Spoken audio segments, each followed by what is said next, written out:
लड़की एक संकरे पाइप में सिमटकर बैठी थी। उसके पैर दीवार पर जोर से टिके हुए थे। उसकी बाहों में दर्द था, पर ढील देने की हिम्मत नहीं हुई। नीचे 3 दिन से भूखा बाघ इंतजार कर रहा था। अचानक जमीन पर पड़ा फोन बज उठा। पुलिस का फोन था, मगर समय सबसे खराब था। बाघ ने एक ही पंजे में फोन चकनाचूर कर दिया। लड़की अब और नहीं टेक सकी। वह फिसलते फिसलते पाइप के किनारे तक आ गई। वह ऊपर चढ़ने को जूझने लगी। पाइप से पसीने की एक बूंद बहकर जमीन पर टपक गई। बाघ पास आया और उस बूंद को चाट गया। फिर उसकी नजर पाइप में बैठी लड़की पर पड़ गई। उसी पल लड़की पर बड़ा संकट टूट पड़ा। उसी समय उसमें असाधारण हिम्मत जागी। वह थोड़ा थोड़ा करके ऊपर सरकने लगी। आखिरकार वह पाइप से निकलकर दूसरी मंजिल तक पहुंच गई। वह हाँफ रही थी, खुद को शांत करने की कोशिश कर रही थी। तभी उसे अपने पास कोई दिखा, उसका छोटा भाई। तुम यहाँ कब से? उसने पूछा। भाई ने जवाब नहीं दिया, क्योंकि उसे ऑटिज्म था और वह सामान्य तौर पर बोल नहीं पाता था।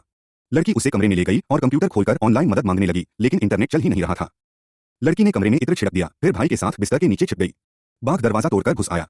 शुक्र था इत्र की तेज गंध से उसकी सूंघने की क्षमता भ्रमित हो गई। उसे दोनों की गंध नहीं मिल रही थी। बाघ बिस्तर पर चढ़ गया। बिस्तर नीचे धंस आया और लगभग लड़की के चेहरे को छूने लगा, पर अगले ही पल बाघ गायब था।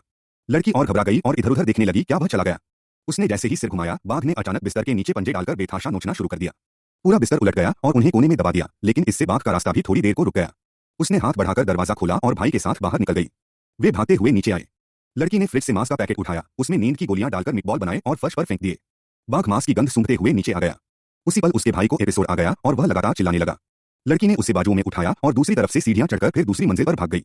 बाघ ने मीटबॉल खाए, लेकिन उस पर कोई असर नहीं हुआ। लड़की और उसका भाई अलमारी में छिप गए। उन्हें दिख रहा था कि बाघ उनकी गंध का पीछा करते करते वहीं तक आ पहुंचा है, तो वह मन ही मन दुआ करने लगी कि वह उन्हें न ढूंढ पाए, पर अफसोस वह ढूंढ ही लिया। बाघ एक एक कदम पास आता गया। पतली अलमारी की दहलीज के पार लड़की की आंखें बाघ की आंखों से जा टकराईं। उसे उसके नुकीले दांत और टपकती लार तक साफ दिख रही थी। उसने फौरन पलटकर पीछे की दीवार पर लोहे की रॉड दे मारी और उसे तोड़ना शुरू किया। उधर बाघ भी दरवाजे को काटने लगा। उसने अपने भाई को पहले उस छेद से बाहर निकाला और खुद भी पीछे पीछे निकली, मगर बाघ ने उसके पैर पर एक झपट्टा मार दिया। छेद बाघ के लिए छोटा था। उसने सिर बाहर निकाला और उसके भाई के ठीक पास दहाड़ मारी। लड़की ने रॉड से बाघ पर जोरदार वार किया और भाई को लेकर भाग निकली। वे अपने सौतेले पिता के स्टडी रूम में घुसे और दरवाजे के आगे मेज अड़ा दी। लड़की ने टी-शर्ट फाड़कर अपने घाव पर बांध दिया। फर्श पर कागज बिखरे पड़े थे। वह उन्हें पलटने लगी और अचानक उसे एक बीमा पॉलिसी मिली। उसने उसे खोला। पॉलिसी में बीमित के रूप में वह और उसका भाई थे और लाभार्थी उनका सौतेला पिता। उसी क्षण लड़की को सब समझ आ गया, यह सब उसके सौतेले पिता की साजिश थी। वह बाघ से उनकी जान लेकर मोटा बीमा पैसा हड़पना चाहता था, लेकिन किस्मत ने उसे एक मौका दिया। बुकशेल्फ पर आधा डिब्बा गोलियां रखा था। उसने गोलियां उठाईं और बंदूक को पागलों की तरह ढूंढने लगी। अंततः उसे दराज में रिवॉल्वर मिल गया, 4 गोलियों के साथ। वह उसे इस्तेमाल करके अपने भाई को बचाने वाली थी।